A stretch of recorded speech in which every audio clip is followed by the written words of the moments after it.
बिहार के मुख्यमंत्री नीतीश कुमार ने एक तरह से तेजस्वी यादव को अपना राजनीतिक उत्तराधिकारी घोषित कर दिया है। जाहिर है, नीतीश कुमार ने जो कहा कि ये बच्चा है और यही सब कुछ है, उसके मायने यही निकाले जा सकते हैं, यही निकाले जा रहे हैं। और नीतीश कुमार कई बार ये कह चुके हैं कि अब इसी को आगे बढ़ाना है। यहाँ तक कि नीतीश कुमार यह भी कह चुके हैं कि 2025 का बिहार विधानसभा चुनाव तेजस्वी यादव के नेतृत्व में ही लड़ा जाएगा। सवाल यह है कि नीतीश कुमार अगर तेजस्वी यादव को उत्तराधिकारी घोषित कर रहे हैं, तो क्या नीतीश कुमार के पार्टी के सारे नेता, नीतीश कुमार की पार्टी भी तेजस्वी यादव को अपना बॉस मान लेगी, या फिर नीतीश कुमार के राजनीतिक विरोधी जो दावा करते रहे हैं कि नीतीश कुमार ने चूंकि तेजस्वी यादव को अपना राजनीतिक उत्तराधिकारी घोषित कर दिया है, तेजस्वी यादव को लेकर वो इस तरह के बयान दे रहे हैं, इसकी वजह से उनकी पार्टी टूट सकती है, इसका खामियाजा नीतीश कुमार को भुगतना पड़ सकता है। तो क्या नीतीश कुमार के लिए बैकफायर कर सकता है ये घोषणा करना कि तेजस्वी यादव ही सब कुछ है? तेजस्वी यादव को जिस तरह से राजनीतिक उत्तराधिकारी नीतीश कुमार ने घोषित किया है। हमारे साथ बिहार के जाने माने पत्रकार रंजन मिश्रा हैं। सर, क्या माना जाए, नीतीश कुमार के लिए बड़ा नुकसानदेह साबित भी हो सकता है क्या ये ऐलान जिस तरह की वो कर रहे हैं कि तेजस्वी यादव ही सब कुछ है, बच्चा है?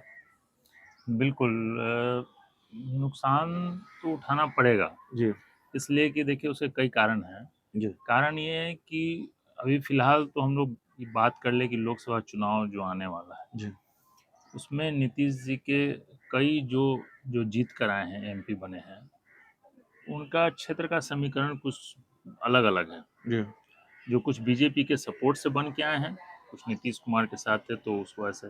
लेकिन अब अगर वो जाते हैं आरजेडी के साथ, ये गठबंधन के तहत वहाँ चुनाव लड़ेंगे, तो उसका फिर क्षेत्र का अलग ही ये समीकरण होगा। जी उस नाते पहले तो कई लोग ये छोड़ेंगे पार्टी, जी ये जदयू को। जी दूसरी बात है, ऐसी भी चर्चा है कि हो सकता है चुनाव के बाद जदयू आरजेडी का विलय हो जाए, जो काफी दिनों से चला आ रहा है अभी तक। जिसका दावा उपेंद्र कुशवाहा भी हाँ, करते भी रहे, कर रहे हैं दूसरे कि लोग भी विलय हो। करते रहे। जी तो विलय से भाई जाहिर सी बात है आरजेडी के लिए तो ठीक है, लेकिन जदयू के लिए तो ठीक नहीं होगा, जी क्योंकि उनके जो कई नेता जो हैं लालू विरोध के नाम पे आए हैं और जी फिर अचानक हो जाए तो उनका पॉलिटिकल डेथ होगा। जी वो अपने अपने क्षेत्रों में जो वहाँ का जो जी सिचुएशन बनेगा, तो ऐसी स्थिति में ये जदयू में तो काफ़ी ये दिक्कत होगा और बहुत लोग ये माना जा रहा है कि पार्टी भी लोग छोड़ेंगे।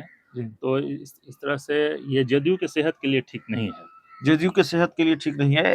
अब जब आप ये कह रहे हैं, या जब हम इस बात पर चर्चा कर रहे हैं कि नीतीश कुमार को इसका नुकसान उठाना पड़ेगा, अब सवाल ये है कि कितना बड़ा नुकसान उठाना पड़ेगा? जेडीयू के पहली पंक्ति के नेता भी नीतीश कुमार का साथ छोड़ सकते हैं, हुँ, या दूसरी तीसरी पंक्ति के नेताओं के छिटकने की उम्मीद ज्यादा है?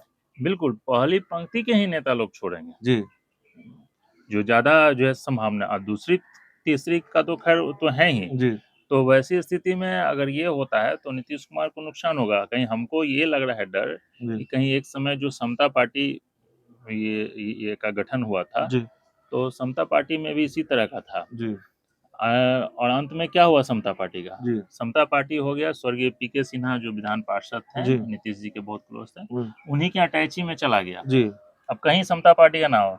हमको लग रहा है कि उसी तरह ये जो जदयू का भी हश्र ना हो आने वाले दिनों में। तो आने वाले दिनों में जेडीयू का हश्र समता पार्टी जैसा हो सकता है। इतिहास खुद को दोहराता है और बिहार का राजनीतिक इतिहास खुद को दोहरा सकता है।